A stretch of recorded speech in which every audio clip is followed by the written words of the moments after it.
Bonjour à tous, je vous invite à vous abonner à cette chaîne, à aimer, à partager, à commenter ces vidéos, c'est très important. C'est une manière de nous soutenir. Merci à vous tous. Bonjour Nicolas Vidal. Bonjour Clémence, on n'est pas sorti des ronces, je vous le dis moi. Vous êtes fondateur de Putsch Média et avec vous un autre sujet, en effet, avec d'autres ronces. On vient de fêter les 4 ans des Gilets jaunes, enfin les 4 ans plutôt. Quel bilan peut-on tirer de cet anniversaire, Nicolas Vidal ? Ma chère Clémence, ce qui est sûr, c'est que Manu Ier n'a pas dû organiser de grosses bamboches à l'Élysée pour fêter ces 4 années de lutte populaire qui lui ont bien pourri son premier quinquennat. Et en même temps, il ne s'est pas gêné pour rendre la monnaie de leurs pièces aux Gilets jaunes avec 3000 condamnations, 1000 incarcérations, des milliers de blessés et des dizaines de mutilés durant les premiers actes des manifestations. On a donc assisté à un maintien de l'ordre décomplexé, totalement assumé et profondément brutal contre des Français qui étaient pour la plupart, rappelons-le, des primo-manifestants. C'est comme si la France avait organisé au sein de l'Union européenne les premiers Jeux olympiques de la répression d'État sans que cela n'émeuve les fameuses valeurs européennes prônées par les technocrates non élus de Bruxelles.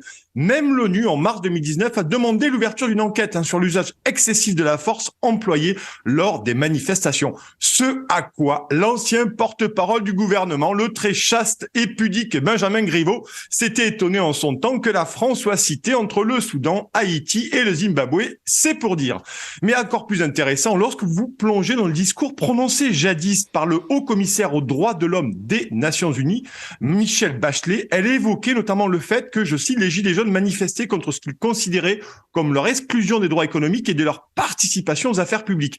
Elle notait également que de fortes inégalités subsistaient en France et appelait le gouvernement à reprendre le dialogue. En réalité, Michelle Bachelet, ancienne présidente du Chili, a décrit parfaitement les raisons profondes du mouvement des Gilets jaunes et a dénoncé la violence d'un pouvoir en place qui protège ses seuls intérêts de classe. On rappellera à toutes fins utiles que ces déclarations n'ont pas inondé la une des médias mainstream. Et certains ont même remis en cause la personne même de Michelle Bachelet, notamment un certain Jean-Michel Apathy, qu'il avait qualifié de sous-secrétaire désœuvré, en bonnette de camp qu'il est de la Macronie. Alors, est-ce que vous considérez qu'un mouvement similaire peut réapparaître dans les prochaines semaines ? C'est fort probable, car pour ces centaines de milliers de Français qui se sont mobilisés, sans compter les millions de citoyens qui les soutenaient à l'époque, eh bien leur situation s'est considérablement aggravée ces derniers mois. Inflation sur les prix de l'énergie, hausse exponentielle des produits alimentaires, inflation sur les carburants, chômage de masse, délocalisation, sans parler bien entendu des pénuries de médicaments, l'effondrement de l'hôpital et du système de santé dans son ensemble.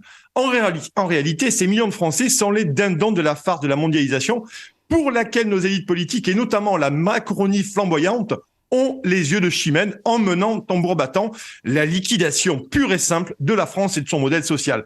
Prenons exemple sur le scandale du bouclier tarifaire.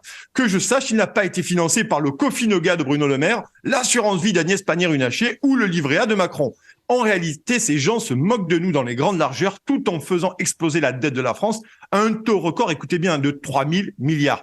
La presse mainstream, rappelez-vous ma chère Clémence, complaisante, nous a vendu le Mozart de la finance et nous nous coltinons depuis 6 ans le Beethoven de la dette. Alors moi, je pose la question au grand vizir de la bonne et respectable information économique.